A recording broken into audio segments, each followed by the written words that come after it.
नमस्कार, talk time में आपका स्वागत है। मैं हूं वेंकटेश कोरी। जबलपुर के राजनेताओं में पूर्व महापौर प्रभात साहू की गिनती विकास परक राजनीति के पक्षधर नेताओं के रूप में होती है। यही वजह है कि महापौर के बाद प्रदेश सरकार ने और संगठन ने उन्हें एक बड़ी जिम्मेदारी दी है, वो है महाकौशल विकास प्राधिकरण के अध्यक्ष के तौर पर। एमडीए के चेयरमैन के तौर पर किस प्रकार के उनके कामकाज रहेंगे, किस प्रकार के विकास की वो शुरुआत करने वाले हैं और कितना फायदा उनके इस पद पे होने के चलते जबलपुर को मिलेगा, इन तमाम पहलुओं पर आज हम बात करेंगे महाकौशल विकास प्राधिकरण के अध्यक्ष प्रभात साहू से। प्रभात जी, बहुत स्वागत है आपका हमारे साथ कार्यक्रम में। पूर्व महापौर, अब महाकौशल विकास प्राधिकरण के चेयरमैन, किस प्रकार की प्लानिंग है, क्या संभावनाएं तलाशते हैं महाकौशल के मामले में और खासकर जबलपुर के मामले में? महाकौशल में मुझे लगता है काम करने की बहुत संभावना है। कल हमारे जो नए सीईओ उन्होंने पदभार ग्रहण किया था, मैं उनके साथ बैठा था और ये तय हुआ कि 1-2 दिन में संभागीय अधिकारी, संभागीय कमिश्नर हमारे गुलशन बामरा जी साथ तीनों लोग बैठे।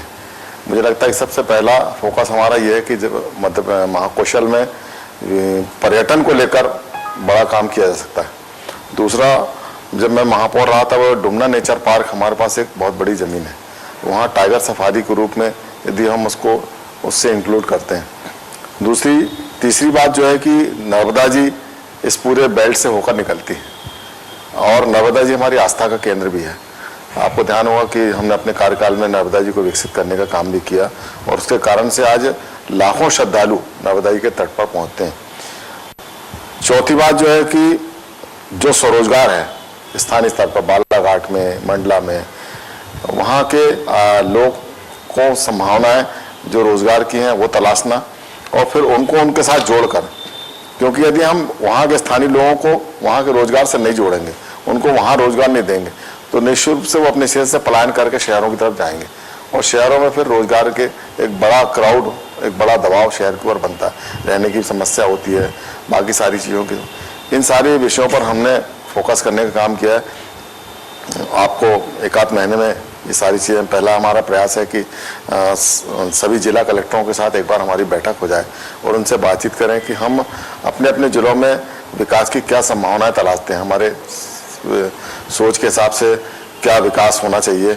महाकौशल पिछड़ा है, लेकिन माननीय मुख्यमंत्री जी ने जिस संवेदनशीलता के साथ जबलपुर को और पूरे महाकौशल की चिंता की है, तो मुझे लगता है कि प्रदेश में हमारी सरकार है, अब तो केंद्र में भी हमारी सरकार है।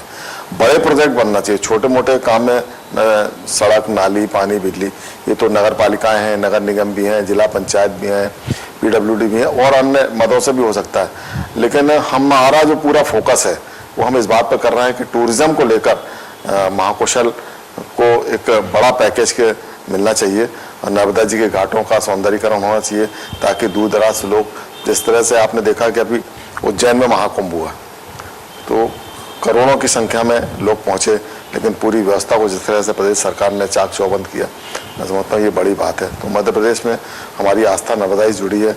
नर्मदा जी के शुद्धिकरण के लिए भी हम महाकौशल विकास प्राधिकरण के माध्यम से ये 3-4 बड़ी बिंदु हैं जिन पर हम फोकस करेंगे और आने वाले समय में अधिकारियों से बातचीत करेंगे, जिलों के दौरे होंगे, कलेक्टर से बातचीत करेंगे, वहाँ के जनप्रतिनिधियों से बातचीत करेंगे, माननीय सांसद हैं, विधायक हैं, और फिर एक बार संयुक्त रूप से जबलपुर में हम सभी जनप्रतिनिधियों के साथ बैठकर ये तय करेंगे कि महाकौशल में हमको क्या करना चाहिए, क्या बेहतर हो सकता है, प्रदेश सरकार से हम क्या ला सकते हैं, केंद्र सरकार से हम क्या ला सकते हैं, और सब लोगों के संयुक्त प्रयास से मैं समझता हूँ निश्चित रूप से हमको सफलता मिलेगी। पर्यटन के मामले में हाल के दिनों में काफ़ी प्रयास भी हुए हैं, हालांकि हकीकत के धरातल पर वो अमल में नहीं आ पाए हैं। आपको लगता है कि पूर्व में अगर प्रयास किए जाते तो अभी तक काफ़ी स्थितियां सुधारी जा सकती थी, क्योंकि जबलपुर और आसपास के क्षेत्रों में विकास की अपार संभावनाएं हैं, खासकर पर्यटन और इको टूरिज्म के मामले में? ये बात बिल्कुल ठीक है। देखिए, सिर्फ प्रोजेक्ट बनाकर आप प्रदेश सरकार को भेज दो, केंद्र सरकार को भेज दो, सरकारों के पास इतने काम रहते हैं कि जब तक उन पूरे काम का लगातार फॉलोअप नहीं करोगे, अगर फॉलोअप नहीं करेंगे तो आपका प्रोजेक्ट वहीं का वहीं रह जाएगा। पर यदि आपने लगातार चिंता की तो चाहे प्रदेश सरकार हो चाहे केंद्र सरकार हो, मेरा पिछला अनुभव तो यही बात कर रहा है कि जिन कामों को हमने फॉलोअप किया उस काम के हमको रिजल्ट मिले। जिस काम में हम कहीं ना कहीं हमारे ध्यान से यदि बात उतर गई और फॉलोअप नहीं हो पाया तो वो प्रोजेक्ट पिछड़ गए। तो मुझे लगता है कि आज इस बात की संभावना हमको करना चाहिए कि यदि हम पर्यटन को लेकर ही एक बड़ा टूरिज्म, आज देखिए बांधवगढ़, पेंच, कान्हा, ये टूरिस्ट के आकर्षित करने का एक बड़ा, अभी मैं कान्हा होकर आया, बांधवगढ़ होकर आया, दूर पूरे मध्य प्रदेश, पूरे देश भर से पर्यटक आते हैं, विदेशी पर्यटक आते हैं। तो हम अभी टाइगर सफारी रीवा में शुरू हुआ, अभी हम रीवा की हमारी भारतीय जनता पार्टी की प्रदेश की वर्किंग कमेटी थी, तो वहाँ सफ़ेद शेर उन्होंने लेकर आए। तो मैं समझता हूँ कि डुमना नेचर पार्क को सामने रखकर, नर्मदा जी के को सामने रखकर और पर्यटन को इस दिशा में हम जोड़ने का काम करेंगे। हमारे माननीय सांसद जी के प्रयासों से लगातार ये हवाई सेवाएं बढ़ रही हैं। तो आने वाले समय में चूंकि टूरिस्ट यदि जबलपुर आता है तो हम यहाँ उसको रोकें। अगर वो रुकेगा तो होटल को उसका व्यवसाय मिलेगा, शहर में घूमेगा तो निश्चित रूप से खरीदारी करेगा तो यहाँ के स्थानीय लोगों को रोजगार मिलेगा, और होटलों में जाएगा तो होटल को रोजगार मिलेगा। मतलब टूरिज्म अकेले नहीं है, टूरिज्म से जुड़ा हुआ पूरा व्यापार है। तो इस दिशा में अगर हम सब लोग संयुक्त रूप से प्रयास करेंगे तो मैं तो इस मामले में बिल्कुल दृढ़ संकल्पित हूँ। मैंने माननीय अभी सभी जनप्रतिनिधियों से बातचीत करके हम माननीय मुख्यमंत्री से बातचीत करेंगे। मुझे लगता है निश्चित रूप से इस पर काम करने की अपार संभावना, करना चाहिए हमको। प्रभात जी, ये तो आपने जबलपुर के सिलसिले में बात की है, बाकी 7 जिले और भी हैं महाकौशल विकास प्राधिकरण के क्षेत्र में आते हैं। बाकी जिलों के लिए किस प्रकार की कार्य योजना आपने बनाई है? कुछ जिलों का दौरा भी आपने किया है, क्या संभावनाएं आपने देखी है वहाँ की? सिवनी है, छिंदवाड़ा है, बालाघाट है, मंडला है, डिंडोरी है, ये सब पर्यटन से जुड़े हुए स्थान हैं। तो यहाँ पर हम लगातार हमने अधिकारियों से बातचीत की, अभी उनके सुझाव आना बाकी है, और एक बार जब सबके साथ बैठकर बातचीत होगी तो मैं समझता हूँ इन सबको जोड़ना पड़ेगा। आप डिंडोरी से चलेंगे, घुघुआ हमारा जो एक बड़ा नेशनल पार्क है, पर हम उसको हाईलाइट नहीं कर पाए। यदि वास्तव में उसको बहुत बेहतर ढंग से हम वहाँ की सड़कें और वहाँ की बाकी सारी चीज़ों को यदि हम हाईलाइट करेंगे तो मैं समझता हूँ पर्यटक बड़ी दृष्टि से, जो लोग कान्हा आते हैं, जो लोग बांधवगढ़ आते हैं, वो घुघुआ अपने जो नेशनल पार्क है उसमें भी जाएंगे। तो मैं समझता हूँ इन सब की कनेक्टिविटी करने के लिए के साथ साथ हमको मार्केटिंग भी करना पड़ेगी।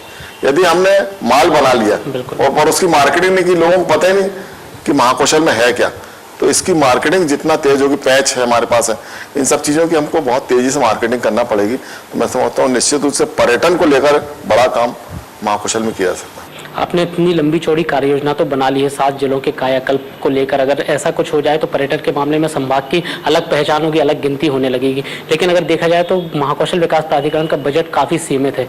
आपको लगता है कि प्रदेश सरकार की सहभागिता के बिना इसमें कोई भी एक कदम भी आगे नहीं बढ़ाया जा सकता? नहीं, मेरा पहला प्रयास है कि अभी पिछले कार्यकाल में महाकौशल विकास प्राधिकरण के लिए कटंगा में 10,000 स्क्वायर फीट जमीन आवंटित हुई है। पहली प्राथमिकता हमारी ये है कि किसी भी विकास प्राधिकरण के लिए उसका अपना एक एस्टेब्लिशमेंट होना चाहिए, उसका अपना ऑफिस हो, स्टाफ हो, तब तो जाके वो वर्किंग में आएगा।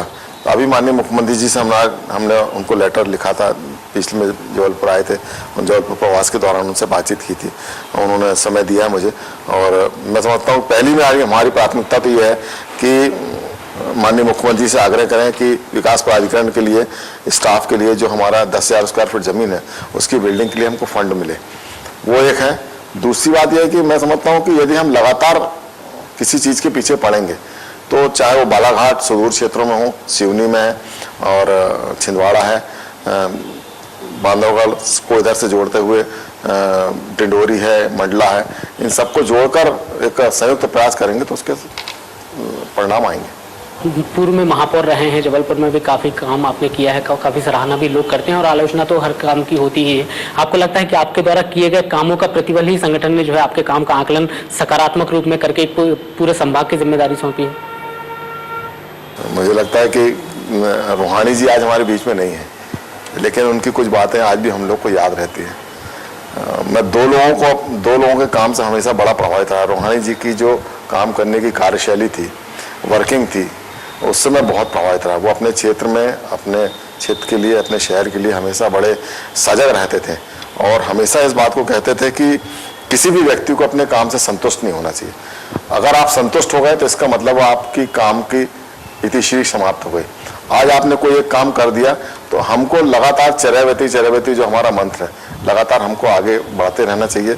मैं समझता हूँ कि जबलपुर शहर में जितने विकास के कामों की, और उसमें एक बड़ा सहयोग मुझे सभी जनप्रतिनिधियों का और विशेषकर माननीय मुख्यमंत्री जी ने जिस तरह से हमें हर कदम पर हमारा प्रोत्साहन किया, उसके कारण से आज मैं समझता हूँ लगभग 84 सड़कों का डामरीकरण, या रामनगर का ट्रीटमेंट प्लांट 2040 की जनसंख्या को ध्यान में रखकर बना, 170 करोड़ की लागत से बना बहुत बड़ा प्रोजेक्ट है। मैं समझता हूँ ये कुछ ऐसे बिंदु हैं जो वास्तव में मील के पत्थर हैं, पर यह सब संभव हो पाया प्रदेश सरकार के लगातार सहयोग के कारण से, और हम सब लोग लगातार लगे रहे। जनप्रतिनिधि ने हमारा सहयोग किया, हमारे नगर निगम की उस समय की टीम, हमारे कमिश्नर, हमारे सारे अधिकारियों ने बहुत तेजी से काम किया।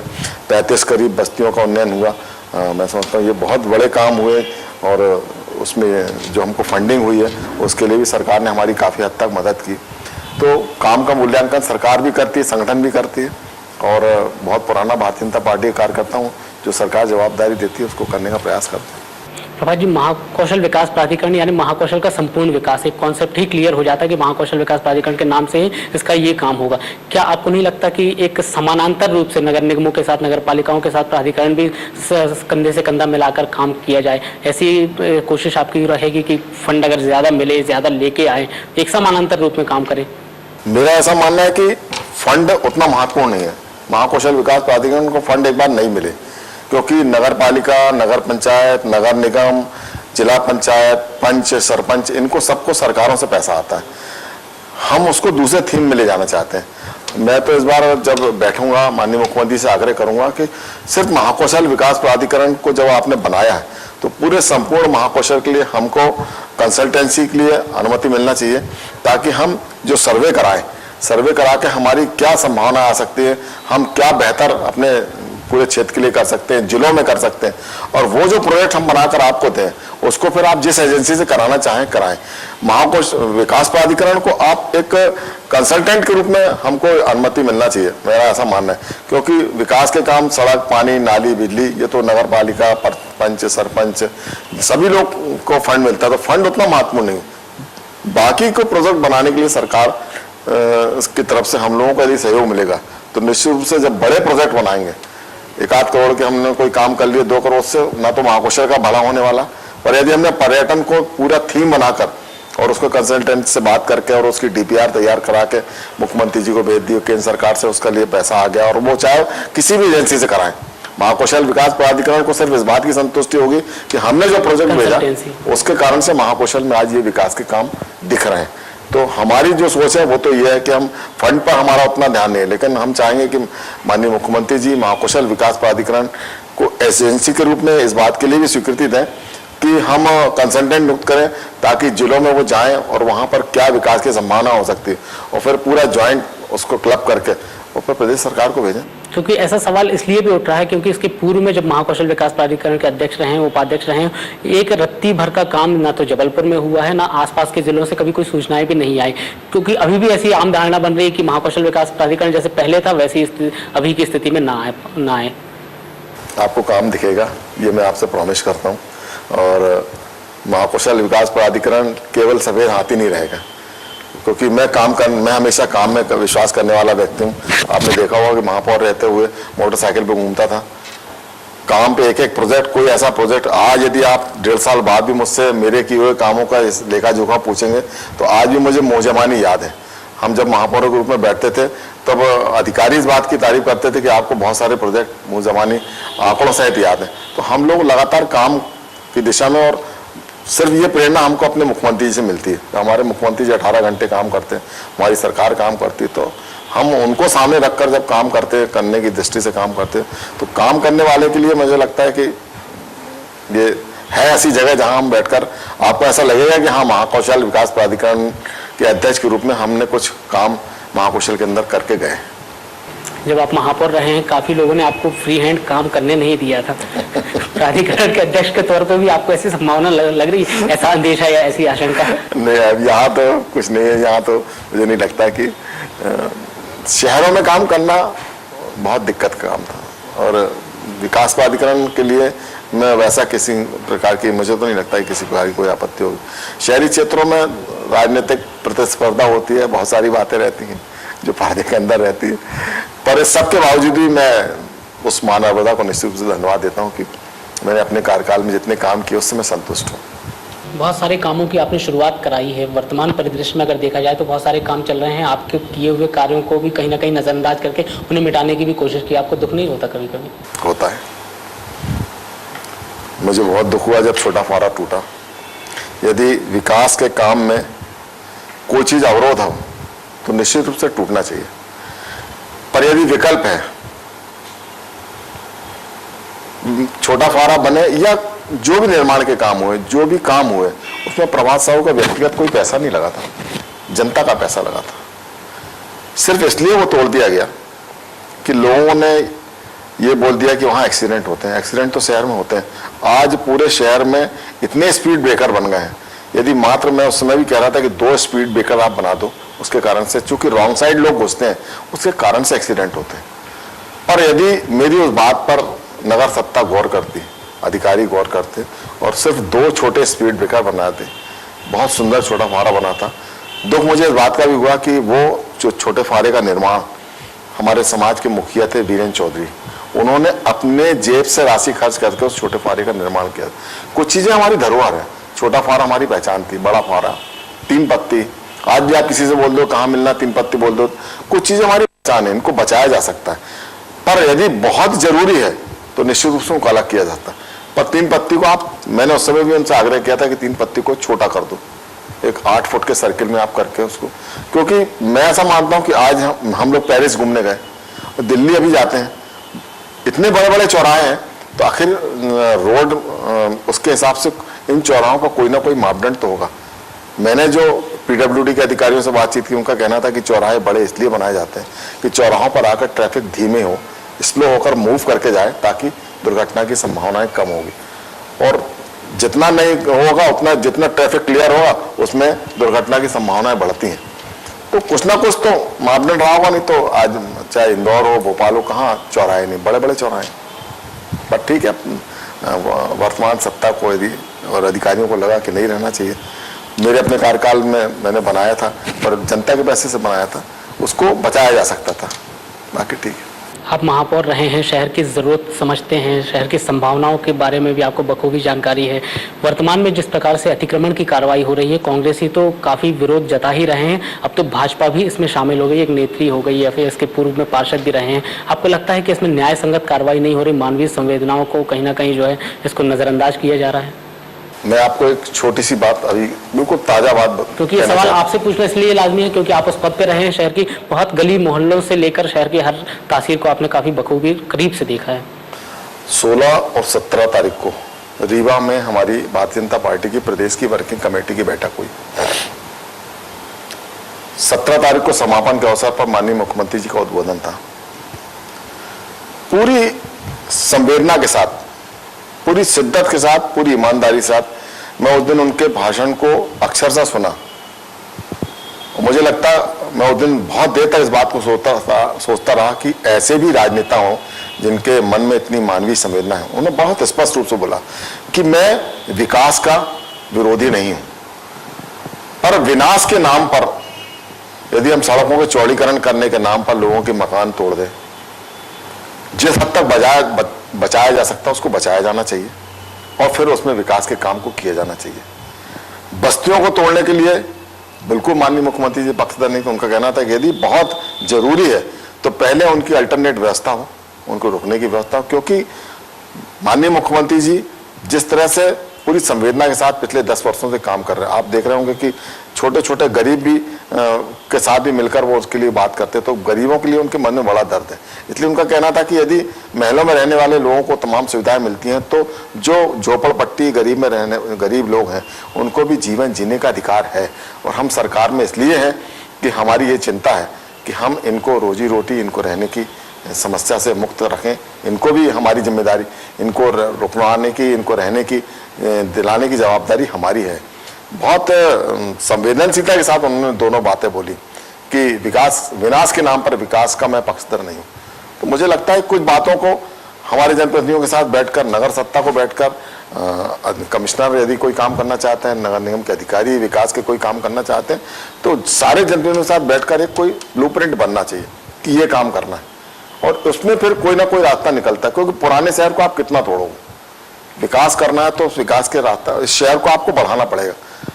आप देखें कि मुझे अच्छे से याद है और आपको भी याद होगा कि कटंगा से ग्वारीघाट जाने वाली सड़क पर आज से 10 साल पहले यदि आप जाते थे, इक्का दुक्का आपको ट्रैफिक मिलता था, गाड़ियां नहीं थी। पर आज ये स्थिति है उस रोड पर कि यदि आप 1 मिनट के लिए अपनी कार रोक देंगे तो पीछे कम से कम 20 गाड़ियां आपको, मतलब इसका मतलब है कि शहर में ट्रैफिक बहुत हो गया है। पर इस शहर को जब तक आप एक्सपांड नहीं करो, बढ़ाओगे नहीं आगे, ट्रैफिक बाहर नहीं जाएगा। अभी क्या हो रहा है कि शहर वहीं वहीं घूम रहा है और उसके कारण से आप कितने कुछ कर लें, अल्टीमेटली ट्रैफिक तो बढ़ रहा है। तो इसके लिए हमको पूरी जनप्रतिनिधियों के साथ, अधिकारियों को पूरी संवेदनशीलता के साथ इस बात को भी समझना चाहिए कि माननीय प्रदेश की सरकार क्या चाहते है, प्रदेश का मुखिया क्या चाहता है, और उसकी मंशा के अनुरूप मुझे लगता है कि अधिकारियों को और सारे लोगों को काम करना चाहिए। आप जब महापौर रहे हैं तब आप हमेशा कहा करते थे कि दूसरे नेता क्या करते थे इससे किसी को मतलब नहीं, लेकिन आप क्या कर रहे हैं, आप पे सबकी नजर रहती थी। तो अभी भी ऐसी स्थिति है कि आपके साथ की? नहीं, अभी तो नहीं है, पर महापौर ऐसा पद है जो सीधा जनता से जुड़ा हुआ सवाल है। आप भी जब सुबह उठता है, हमारे नेता सब इस बात को जानते भी समझते हैं कि सुबह जब आदमी उठता है तो उसको पानी चाहिए, शौचालय जाना, उसको लाइट की व्यवस्था होना चाहिए, उसको सफाई की व्यवस्था, घर के बाहर निकला तो सफाई। तो जितने रोजमर्रा की चीजें सीधा जुड़ाव नगर निगम से होता है। और उसमें मान लो घर के सामने कचरा डाला तो उसको ठीक नगर निगम याद आता, सुबह यदि नल में टोटी पानी नहीं आ रहा तो नगर निगम याद आता, हर पल नगर निगम याद आता। और इसलिए सीधा आदमी का जुड़ाव महापौर से या पार्षद से होता है, बाकी जनप्रतिनिधियों से वो बाद में आते। लेकिन इसलिए कई बार कंट्रोवर्सी फंसती है, कई बार हम लोग निर्णय कर पाते हैं, कई बार नहीं कर पाते। पर मुझे लगता है इस सब के बावजूद भी हमें मानवीय संवेदनाओं का ध्यान रखना चाहिए। बहुत लोगों का अहित ना हो, विकास हो, लेकिन विनाश के शिला पर रखकर विकास की अवधारणा को नहीं किया जाना चाहिए। प्रभात जी, मैं फिर से महाकौशल विकास प्राधिकरण की तरफ आऊंगा। जब आपकी नियुक्ति हुई तब ऐसा कहा जा रहा था कि आप संगठन में काम करने के इच्छुक थे। यही बात अब प्रदेश स्तर पर भी चली आ रही कि ऊर्जा विकास निगम के अध्यक्ष जो ब्रिजेंद्र सिंह सिसोदिया हैं वो भी संगठन में ही जाने की कोशिश कर रहे हैं सत्ता से, और हितेश वाजपेयी पर्यटन विकास निगम के अध्यक्ष हैं, वो भी जो है संगठन में प्रवक्ता के पद पर थे पहले, अब वो फिर से संगठन। क्या ऐसी क्यों स्थितियां बन रही कि सत्ता जो है भा नहीं रही है, संगठन में ही काम करने की एक ललक और चाहत जो है नेताओं में बढ़ रही है? बात बहुत गंभीर भी है। मेरी दिली इच्छा थी कि इस बार मैं संगठन में काम करूं, और इसलिए मैं माननीय संगठन मंत्री उस समय जो अरविंद मेनन जी थे उनसे आग्रह करके आया था कि चूंकि मध्य प्रदेश पिछड़ा वर्ग वित्त विकास निगम के अध्यक्ष के रूप में 2 साल मैंने काम किया था और 5 साल महापौर के रूप में काम किया था, लगभग 7 साल का सत्ता के साथ रहा हूं मैं। और इसलिए मुझे इस बार लग रहा था कि नहीं, संगठन में काम करने का अपना एक अलग मजा है, एक अपना। मैं चूंकि हमेशा मूलतः युवा मोर्चा से निकला, युवा मोर्चा में रहा हूँ और युवा मोर्चा से लेकर बहुत सारे पदों पे लगातार रहा हूँ, और इसलिए संगठन में काम करने की दिली इच्छा थी। और अब संगठन और पार्टी जो निर्णय करती है उसको मानते हैं। पर मैं अपने भाव जब प्रदेश में गया था, माननीय मुख्यमंत्री से मिला था, मेनन जी से मिला था, माननीय नरेंद्र तोमर जी से भी मैंने आग्रह किया था कि भाई साहब मैं इस बार संगठन में काम करना चाहता हूँ, इसलिए संगठन में यदि आप जवाबदारी देंगे शायद मुझे ज़्यादा खुशी होगी। प्रभात जी, आखिरी सवाल ये है कि महाकौशल विकास प्राधिकरण कब से फुल फ्लैश जिसका असर नजर आने लगेगा, चाहे जबलपुर की जनता को या बाकी संभाग से जुड़े हुए जिले के लोगों को? अगले 6 महीने में। अगले 6 महीने में आपको हम अभी हम 1-1.5 महीने के अंदर पूरी कार्य योजना इसको बना के तैयार करेंगे। माननीय मुख्यमंत्री से बातचीत करेंगे, संबंधित अधिकारी हम लोग सब बैठेंगे और इसका पूरा ब्लूप्रिंट तैयार कराने के बाद, हम पूरी तैयारी कराने के बाद ही फिर माननीय मुख्यमंत्री जी के साथ बातचीत करेंगे और फिर उसमें उनसे सहयोग मांगेंगे कि महाकौशल पर आपकी विशेष नज़र होना चाहिए, और सारे जनप्रतिनिधियों को साथ में लेकर जाएंगे। तो मुझे लगता है कि सब लोग जाएंगे तो निश्चित रूप से उसका लाभ हमको मिलेगा। चलिए प्रभात जी, हमारी भी बहुत सारी शुभकामनाएं, आप अपने काम में जो है सफल हों। आपने हमें समय दिया, इसके लिए बहुत बहुत धन्यवाद। ये थे महाकौशल विकास प्राधिकरण के अध्यक्ष प्रभात साहू, जिन्होंने हमारे सामने रखा महाकौशल के संपूर्ण विकास का रोड मैप। खबरों का सिलसिला चलता रहेगा, आप बने रहिए हैथवे न्यूज के साथ।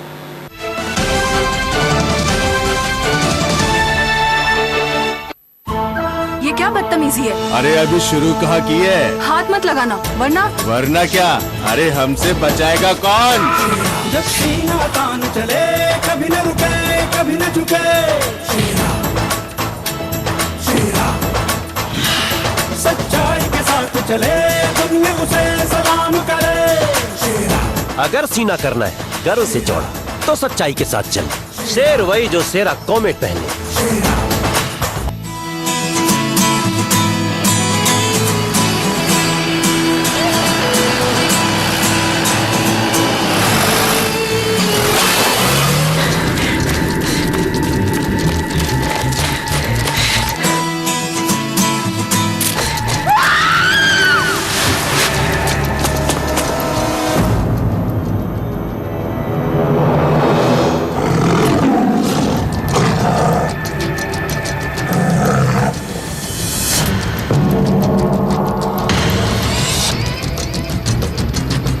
शेर वही जो शेरा कॉमेट पहने।